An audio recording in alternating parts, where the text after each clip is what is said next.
Šiandien Lietuva pažymi didįjį ketvirtadienį. Mitingo organizatoriai galvoja, kad gal nereikėtų, bet vis dėlto šitas renginys asocijavosi su judo išdavystė. Kaip tik ši diena yra judo išdavystė. Tai dabartiniu metu mūsų Respublikos vyriausybė ir koalicija, kurie eina Lenkų rinkimų akciją, daro labai didelės nuolaidas ir manome, kad šitas mūsų įspėjamasis mitingas, mes galvojame, kad bus gal kokie 50 žmonių, nu daugiausia 100, o dabar žiūrėkite, užsipildė beveik visa Kudirkos aikštė. Todėl mes susirinkę čia, Lietuvos sąjūdis, Vilnijos draugija, Lietuvos laisvės kovotojų sąjunga, tautininkų sąjunga ir kiti ginantis Lietuvos valstybinę kalbą ir Lietuvos konstituciją, mano, kad gali įvykti didelė išdavystė, jeigu mes tylėsime. Gali mūsų valstybinę kalbą ir konstituciją parduoti ne iš kažkokius pinigus. Judas tai pardavė už 30 sidabrinių, o dabartinė vyriausybė gali parduoti už įvairius pinigus, ir už grašius, ir už zlotus, ir už rublius net ir taip toliau.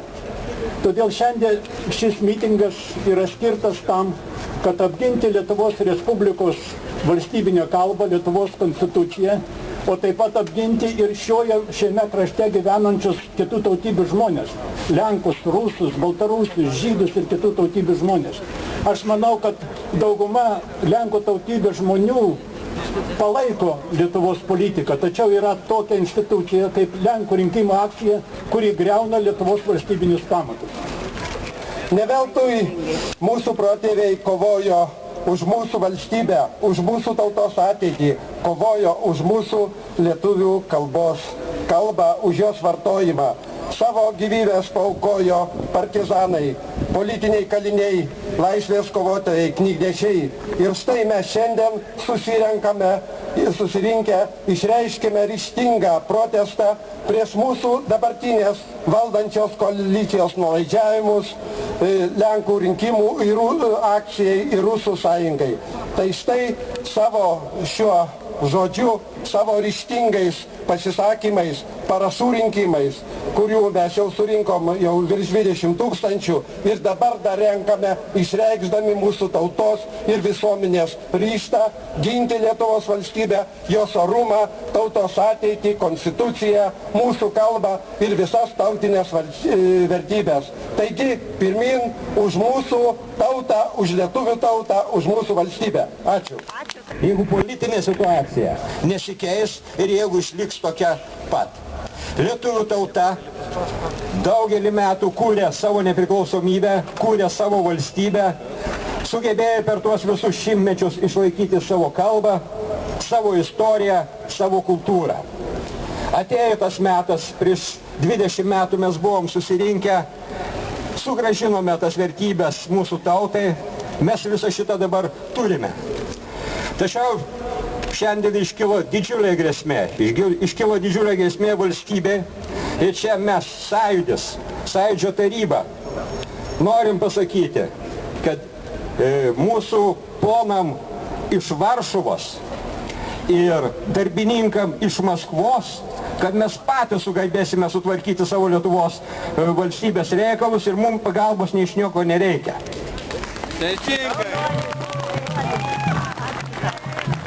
Nesulaukėme aiškios pozicijos, kuri neleistų kaimyninės šalies šovinistams aiškinti, kad Lietuva ir vėl jiems kažką esą pažadėjo, nekreipiant dėmesio nei į konstituciją, nei į konstitucinio teismo ar tarptautinių teismų sprendimus.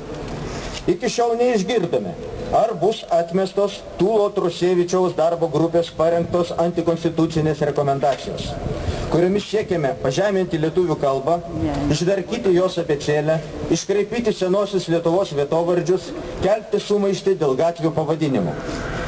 Tačiau neseniai sužinojome, kad vieną iš Lenkų rinkimų akcijos rekomendacijų švietimo ir mokslo ministras jau įvykdė, neteisėtai atidėdamas vienodo lietuvių kalbos egzamino vertinimą, diskriminuodamas lietuviškų mokyklų moksleivius.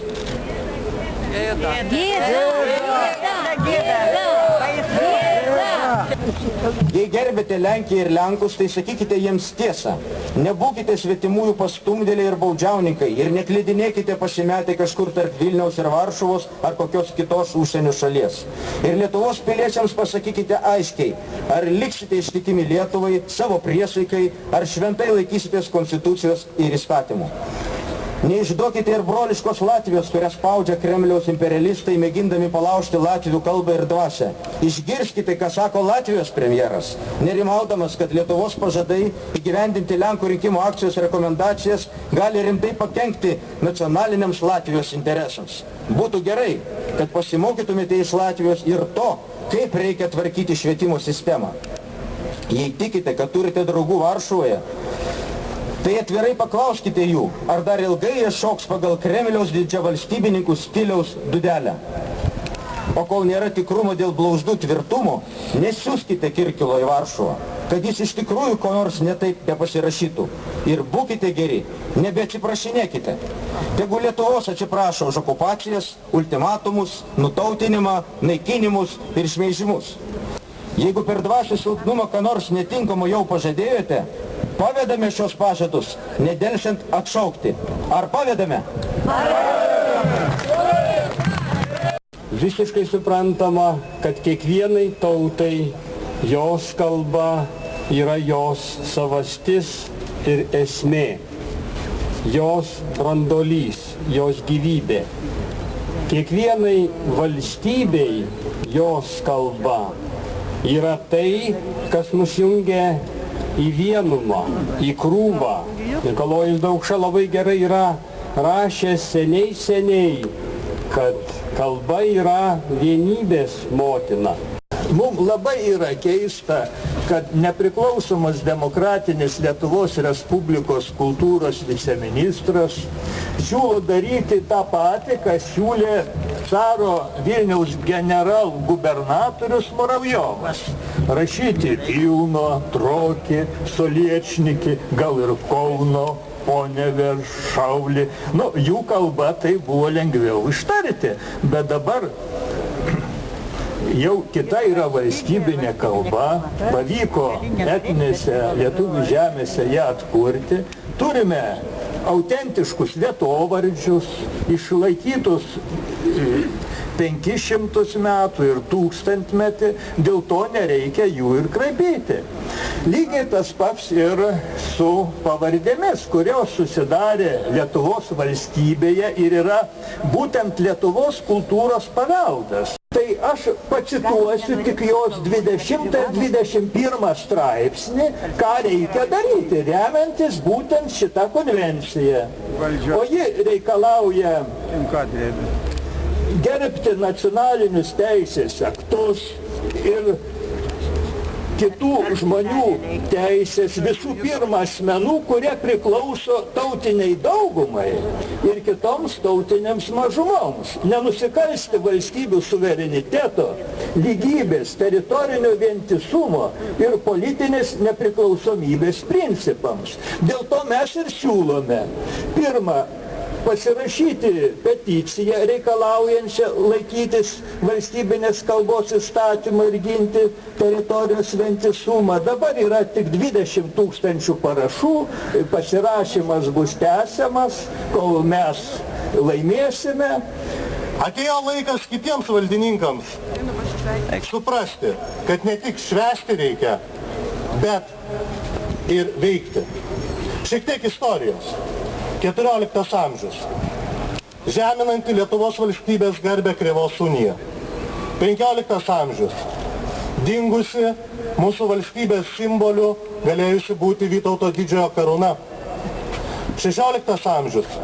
Gėdingos Liublino unijos supančiota Lietuvos didžioji kunigaikštystė. 18 amžius. Gegužės 3 konstitucija ištrynus Lietuvos vardą iš pasaulio žemėlapių. 19 amžius. Šimtai suslavintų miestelių ir kaimų, tūkstančiai nutautintų baltų. 20 amžius. Kruvina lietuvių savanorių kova už kiekvieną pėdą lietuviškos žemės. Žiaurios mūsų tautiečių skerdynės, kurias vykdė armijos Krajovos banditai. Atsakykite, kas dėl to kaltas? Ne Lenkų tauta ir net ne Lenkijos valstybė. Dėl to kalti du dalykai. Pirmas, tai beribis kai kurių Lenkų tautos atstovų imperializmas ir šovinizmas. O antrasis, tai mūsų tautiečių naivus nuolankumas ir savigarbos stoka. Jei tokie atstovai patenka prie valdžios ir įvyksta šitie dalykai. Jei Lenkų šovinistai ir ekstremistai grasina, kad energetinės jungtis priklausys nuo dvigubos V lietuviškoje abėcėlėje, mes galime jiems pasiūlyti tą raidę, tačiau tik tai ant jų antkapių. Tik tauta, turinti savigarbą, gali tikėtis pagarbos iš kitų tautų. 21 amžius tai kovos amžius. Kovos tarp tautinių valstybių ir kosmopolitizmo, globalizmo, tarp tradicinių vertybių ir plasmasinių antivertybių. Kad laimėtume, reikia jungtis bendrai kovai, visom tautom. Tačiau su Lenkų tauta mes kovosime kartu tik tada, kai palaidosime jų imperializmą ir mūsų keliaklupščiavimą, jų šovinizmą ir mūsų nuolankumą. Stokime į kovą už lenkišką Lenkiją ir lietuvišką Lietuvą tautiškoje Europoje.